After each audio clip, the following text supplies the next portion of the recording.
Bray Wyatt's story once again took another big turn into another direction. So we'll see what the latest is there, and what could be getting teased for the future. Let's start things off with the latest changes with Bray Wyatt's story. The first big teaser from Bray Wyatt this week all started with a new QR code that flashed on the screen right before the commercial break. Upon scanning the QR code, you're taken to an old Firefly Funhouse clip of Bray Wyatt saying, quote, "See you in hell, let me in," end quote. Firefly Funhouse Bray Wyatt then transitions into The Fiend, and the clip ends. The origins for this clip, of course, comes from 2019, when Seth Rollins and Bray Wyatt were preparing to meet inside Hell in a Cell. So the fact that this soon-to-be 4-year-old clip is being shown to us again in current day is pretty intriguing, and means that it has to serve some sort of significance. A lot of fans are assuming the obvious, that it's hinting at the idea of The Fiend making his full return to WWE. The clip does end with The Fiend's mask being on Bray Wyatt's face, and the quote of, "Let me in." So there's a big group of fans out there that are understanding this QR code as a sign for The Fiend being the one that shows up to the pitch black match at Royal Rumble, which actually isn't out of the realm of possibility at all. Like we've been talking about for weeks now with the idea of a pitch black match, it just sounds like a sort of match where we can expect a handful of surprises and reveals to take place at. Maybe Uncle Howdy makes another appearance during the match, maybe Alexa Bliss has a role, or maybe we'll literally see The Fiend re-emerge during the match to help Bray Wyatt defeat LA Knight. And considering the recent shift in Bray Wyatt's attitude in recent weeks, maybe he'll decide to keep The Fiend around if The Fiend does show up again in the coming weeks. All we know about The Fiend was that Bray Wyatt sent him away sometime after WrestleMania 37. So it wasn't like the character was completely killed off or anything like that. All that was revealed to us was that The Fiend is just out there somewhere. So writing him back into the story is still very much a possibility. And assuming that The Fiend's return is what's being hinted at here, there's plenty of big roles and stories for The Fiend as well, such as the ongoing situation with Alexa Bliss. It's clear that something has re-sparked the evil side of Alexa Bliss. Ever since that first Bray Wyatt logo appeared to Alexa in November, she's been going down this slow path back into madness and evilness, just like in 2020.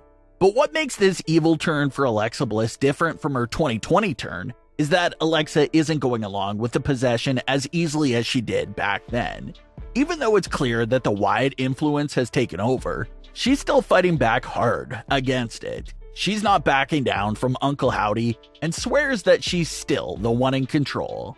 So maybe Bray Wyatt and Uncle Howdy's initial plan on Alexa Bliss did fail. Maybe they thought Uncle Howdy showing up on Raw to confront her would once again easily break her and get her into another trance with Howdy. But it looks like Alexa strongly resents Howdy. So, what's the plan B for Bray Wyatt on trying to get through to Alexa Bliss? Well, if The Fiend is coming back, there's your answer right there. Alexa Bliss, before and even after the split, always had a very strong obsession and fascination with The Fiend. There's no denying that. So if Bray sends out The Fiend to confront Alexa Bliss, maybe The Fiend will get a much different reaction out of Alexa Bliss than Uncle Howdy received. Alexa had no history with Uncle Howdy, so it's understandable for her to be all aggressive upon seeing him. But if Alexa was to see The Fiend on top of that ramp, it would be interesting to see her reaction towards him in current day. WWE had that big reveal back in 2020 that The Fiend's weakness was Alexa Bliss because of how much he cared for her. Now, a lot did happen after that, including Alexa Bliss bringing The Fiend back to life, only to turn on him at WrestleMania 37, and how he was never seen or heard again from after that. But it'll be interesting to see where that relationship stands in current day. Does The Fiend forgive Alexa Bliss for WrestleMania 37? Is he putting that all behind them and wants to reunite with Alexa Bliss?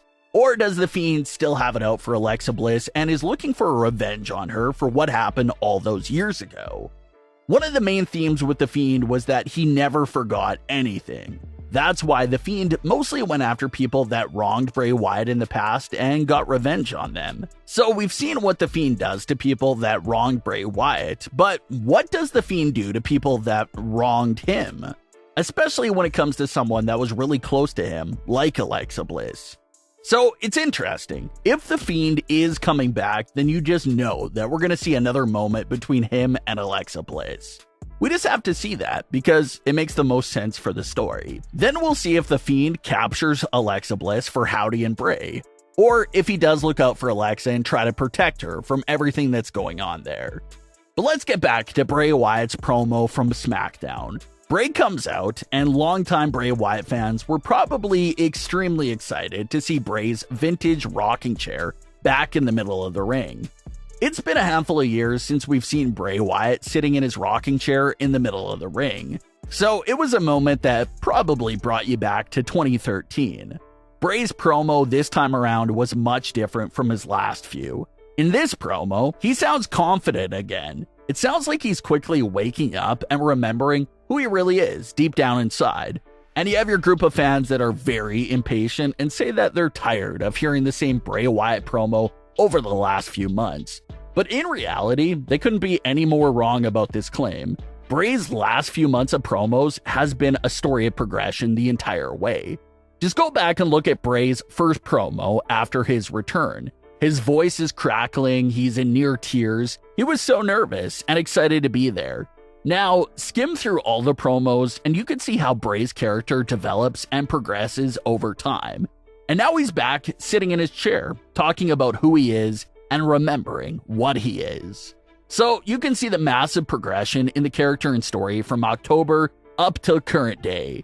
Bray also had a line there where he said that he was Uncle Howdy, and a lot of fans took that line in many different ways. Some fans thought it was a literal confession from Bray Wyatt about how he was behind Uncle Howdy, but that doesn't seem like what he literally meant. In the context of what Bray Wyatt was saying, it looks like Bray was suggesting that there were elements of his personality that were reminiscent of Uncle Howdy's personality. So he was basically saying that he sees a lot of himself in Uncle Howdy, and how Uncle Howdy was right. That's what Bray Wyatt should be acting like. So it looks like Uncle Howdy's attack on Bray Wyatt did its job. It woke Bray Wyatt up from his trance of weakness, and now he appears to be back. Bray Wyatt ended the promo by saying that we'll see his rebirth at the Royal Rumble. And his last word of the promo was "run," which again was another callback to the original Bray Wyatt days. So The Fiend was teased in the QR code. The Eater of Worlds Bray Wyatt was teased in the promo. So could we possibly even see multiple versions of Bray Wyatt's character during the Royal Rumble match? That's another possibility as well. But what are your thoughts on the latest updates with Bray Wyatt's story? Leave your comments below. Don't forget to subscribe with all notifications on, and leave a like if you enjoyed. Thanks for watching, guys.